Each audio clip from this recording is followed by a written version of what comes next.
구약은 이렇게 구성이 되어 있어요. 율법서, 그리고 역사서, 그리고 시편, 잠언, 전도서 이렇게 이런 것들을 묶은 성문서, 그리고 마지막에 예언서가 있습니다.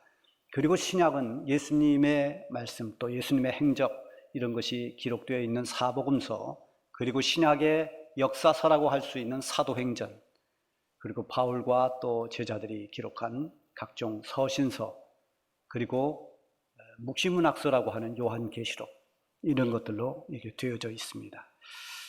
자, 이렇게 여러 시대에 걸쳐서 여러 사도와 또 여러 선지자들을 통해서 기록이 되었지만 결국은 이것은 하나님의 약속된 말씀이고 그 말씀이 성취되는, 그래서 이미 그 말씀이 성취된 사건도 있고 지금 성취돼 가고 진행 중인 것도 있고 앞으로 이루어질 앞으로 성취가 남아 있는 그런 것들도 있습니다. 자, 구약에서 가장 큰 핵심적인 하나님의 약속은 죄인들을 구원하실 구원자 메시아를 보내주신다는 약속입니다. 이 하나님의 약속은 하나님의 독생자이신 예수님이 이 세상에 오심으로써 이루어졌습니다. 성취됐습니다. 그렇게 해서 이제 모든 사람들은 자기의 죄를 벗고 영원한 생명을 얻는 구원의 길이 열리게 된 것입니다. 이 세상에 오신 예수님이 또 두 가지 약속을 하시고 승천하셨습니다. 한 가지는 내가 떠나면 하나님께서 우리에게 보내주시는 보혜사 성령을 보내주실 것이다.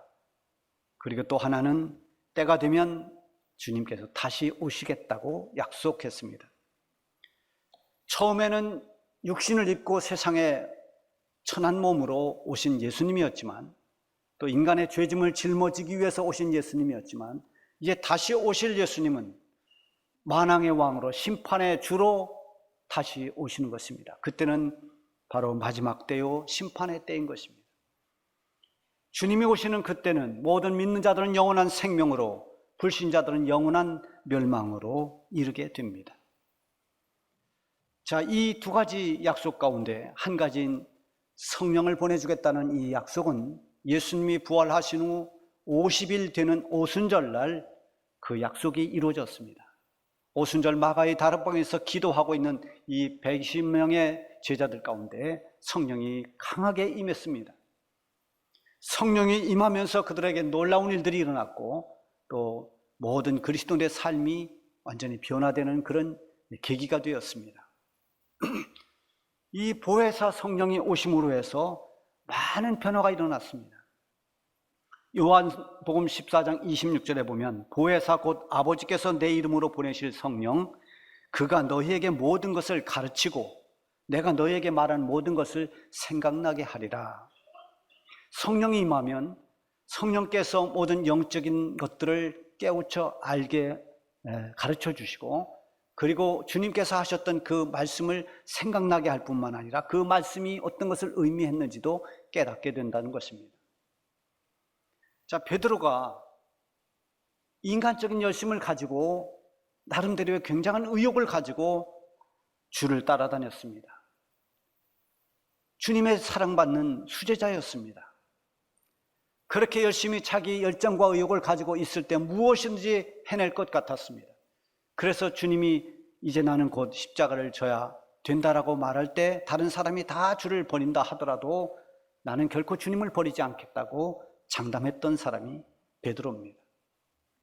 그러나 그는 결국 예수님을 3번이나 부인하면서 무너졌습니다.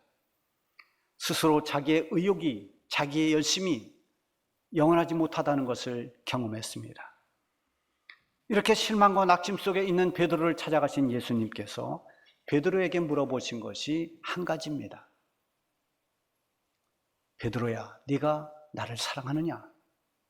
요한의 아들 시몬아, 네가 나를 사랑하느냐? 네가 나를 사랑하느냐라고 하는 이 한 가지만 3번을 물으셨습니다. 베드로의 대답을 들으신 후에 예수님은 내 양을 먹이라고, 내 양을 치라고 그렇게 사명을 맡겨주십니다. 그때는 예수님이 왜 같은 사랑하느냐는 말을 3번씩 반복했는지를 베드로가 잘 이해하지를 못했을 것입니다.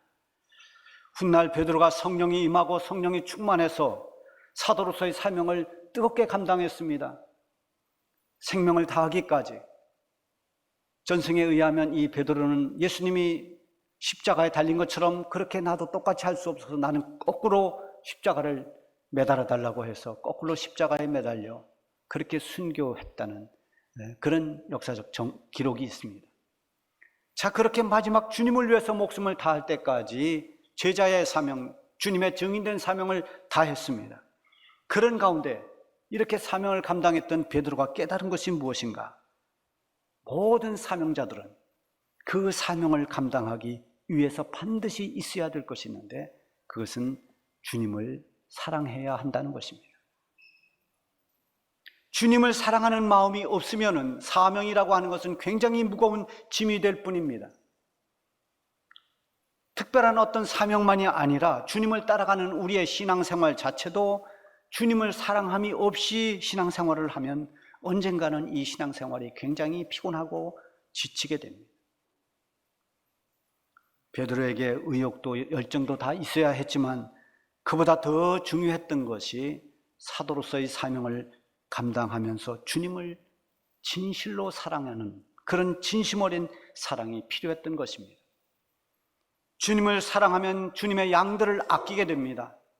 주님을 사랑하면 주의 일 어떤 것이라도 그 주의 일을 하다가 겪는 박해 또는 여러 가지 환난 그런 모든 것도 감당해낼 수 있는 힘이 생겨납니다.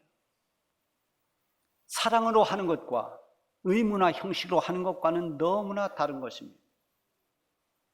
베드로에게 내가 나를 사랑하느냐 이렇게 물으신 것은 네가 진심으로 나를 사랑하기만 한다면 실패했다 하더라도 앞으로 너는 얼마든지 사도의 사명을 감당할 수 있다고 격려하신 그런 하나의 격려의 말씀이기도 한 것입니다. 베드로는 성령의 임재로 말미암아서 주님이 말씀하셨던 그 말씀이 생각났고 그것이 무엇을 의미하는지를 깨닫게 된 것입니다.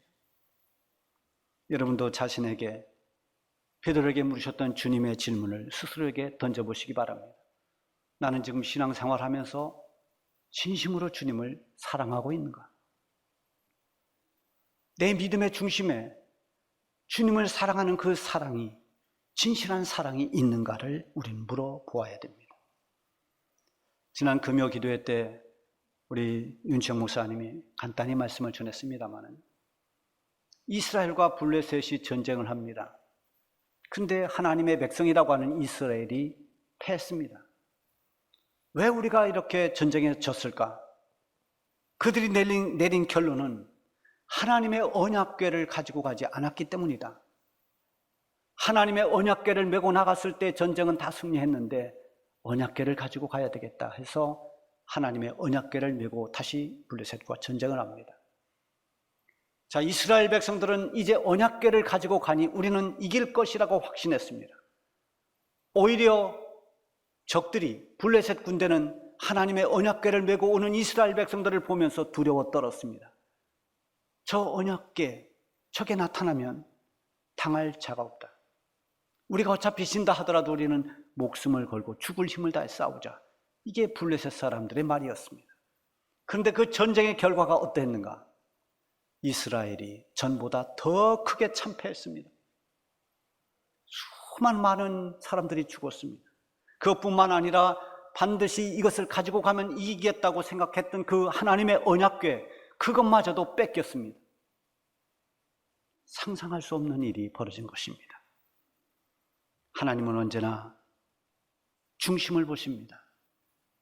하나님의 언약궤를 가지고 지금 전쟁에 나갔지만 그래서 반드시 이길 것이라는 그런 미신적인 그 행위만 가지고는 결코 하나님의 영광이나 능력을 볼 수가 없는 것입니다.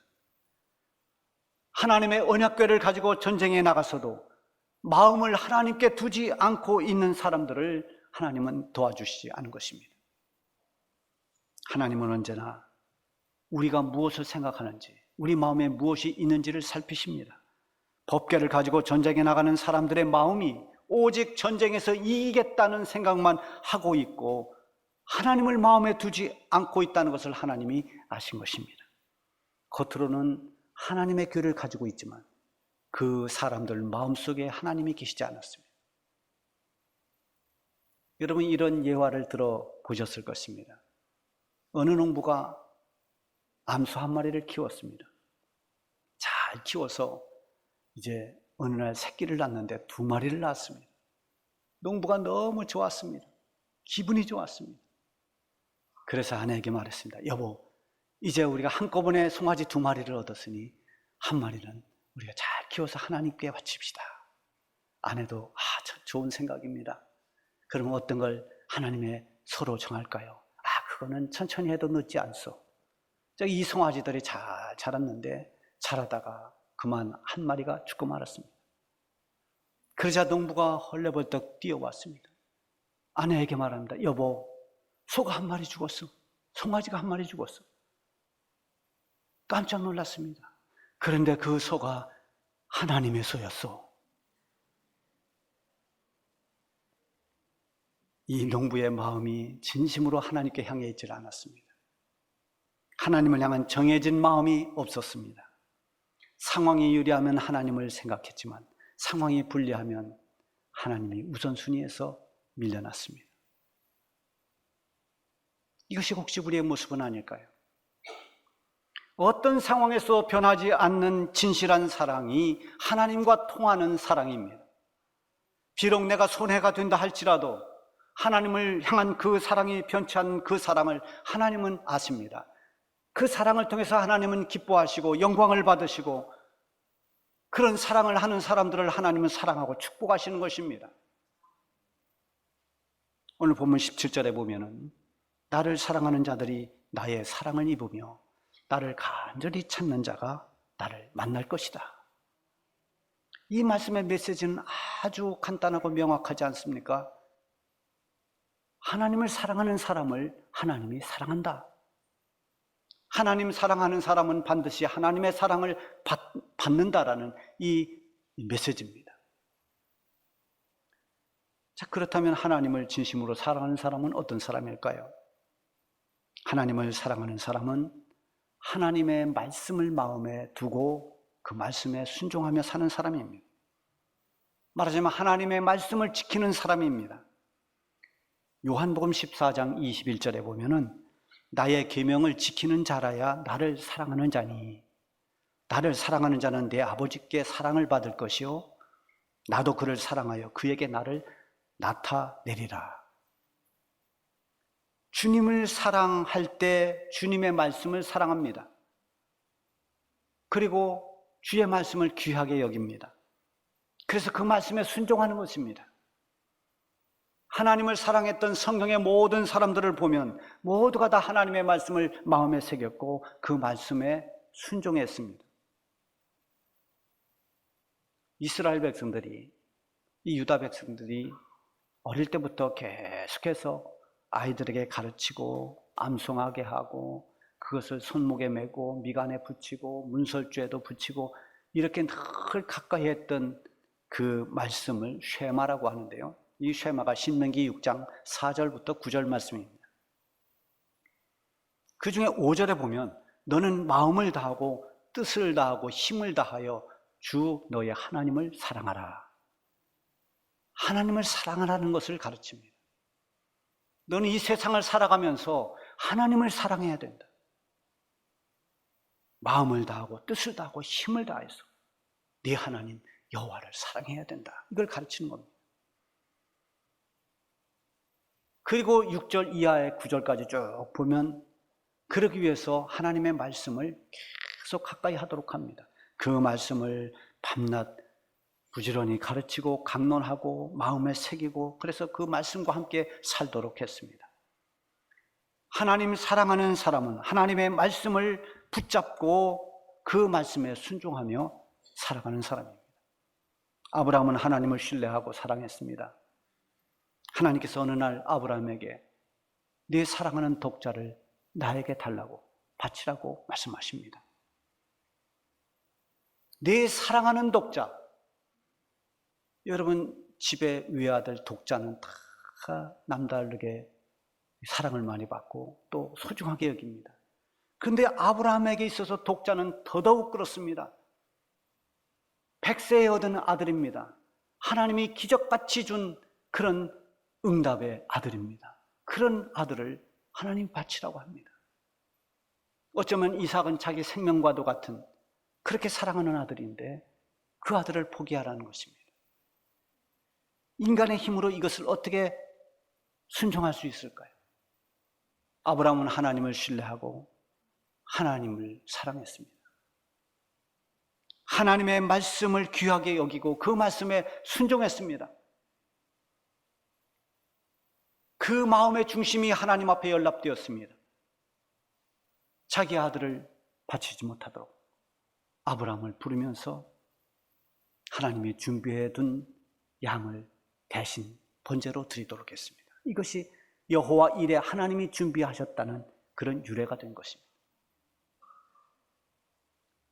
아브라함이 이렇게 하나님 말씀에 순종하고 하나님의 뜻에 순종할 수 있는 것은 하나님을 귀하게 여기고 사랑했기 때문입니다. 그 사랑을 하나님은 아셨고 그래서 아브라함을 평생 동안 하나님이 지켜주셨고 보호해 주셨습니다. 그리고 아브라함이 믿음의 조상이 되도록 하나님이 은혜를 주셨습니다. 다윗도 하나님을 사랑했습니다. 시편 18편 1절에 보면 나의 힘이신 여호와여 내가 주를 사랑하나이다. 힘찬 고백입니다. 내 힘이 되신 하나님, 저는 하나님을 사랑합니다. 다윗의 이 고백은 결코 가식적이지 않습니다. 거짓이 아닙니다. 우리가 성경을 읽어보아도 다윗은 하나님을 정말로 사랑했습니다. 다윗은 하나님보다 더 위에 있는 것을 용납하지 않았습니다. 그가 아무리 어떤 일이 있어도 하나님 말씀 앞에는 순종했습니다. 다윗도 약점이 있고 실수도 있었지만 언제나 하나님 말씀 앞에서는 두 손을 들었습니다. 이런 다윗을 하나님은 알고 계셨습니다. 그렇게 하나님을 경외하고 사랑하는 이 다윗의 사랑이 진심이라는 것을 하나님이 아시고 다윗을 적으로부터 지켜주셨고 보호해 주셨습니다.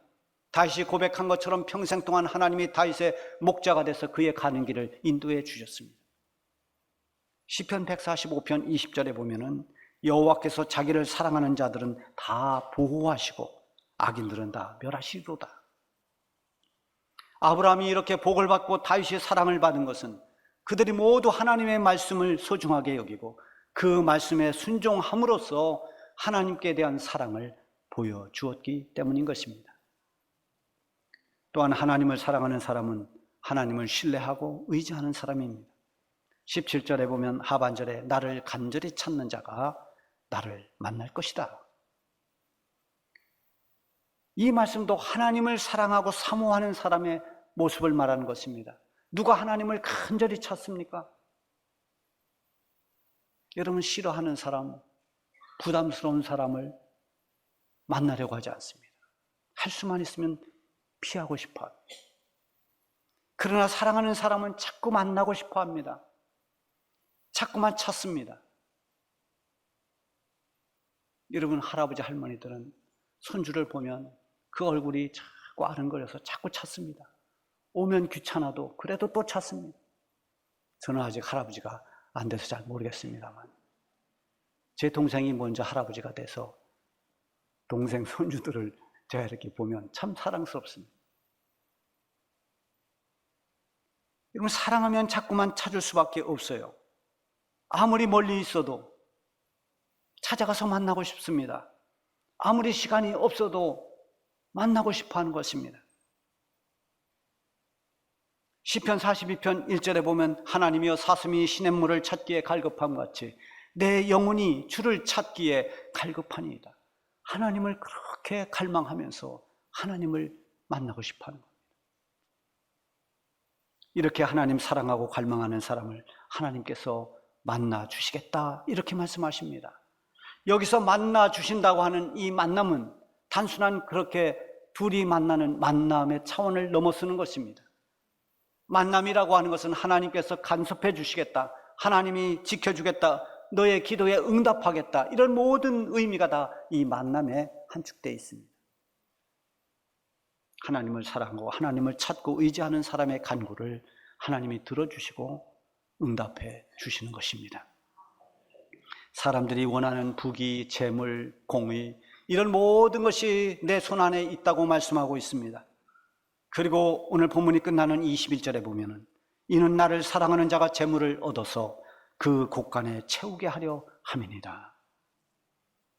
어느 주석에 보니까 이 재물이라고 하는 것이, 히브리어 예시라고 하는 것은 아주 탁월한 것 또는 탁월한 존재, 이런 문자적 의미가 있다고 그래요. 근데 실제적으로는 이건 재물이지만은 세속적 가치로서의 재물이 아니라 굉장히 도덕적이고 또 신앙적인 그런 가치로서의 재물을 말한다고 이렇게 주석해 놓은 걸 보았습니다. 자, 어쨌든 그것이 어떤 것이 되었든 하나님께서 우리의 삶의 곳간에 채워주시는 그것은 분명히 복인 것입니다. 우리에게 유익을 주고 기쁨을 주고 감사가 넘칠 수 있는 하나님으로부터 오는 그것은 축복입니다. 같은 재물이라도 그것이 화가 될 수 있고 내 인생을 망칠 수 있는 재물이 있고, 같은 재물이라도 하나님께서 축복으로 부어주시는 그런 재물이 있습니다. 이런 하나님의 은총과 복을 받을 수 있는 사람이 바로 하나님을 사랑하는 사람입니다. 하나님을 사랑하는 사람의 결과는 반드시 하나님께서 책임을 져주십니다. 로마서 8장 28절에 보면은 우리가 알거니와 하나님을 사랑하는 자 곧 그의 뜻대로 부르심을 입은 자들에겐 모든 것이 합력하여 선을 이루느니라.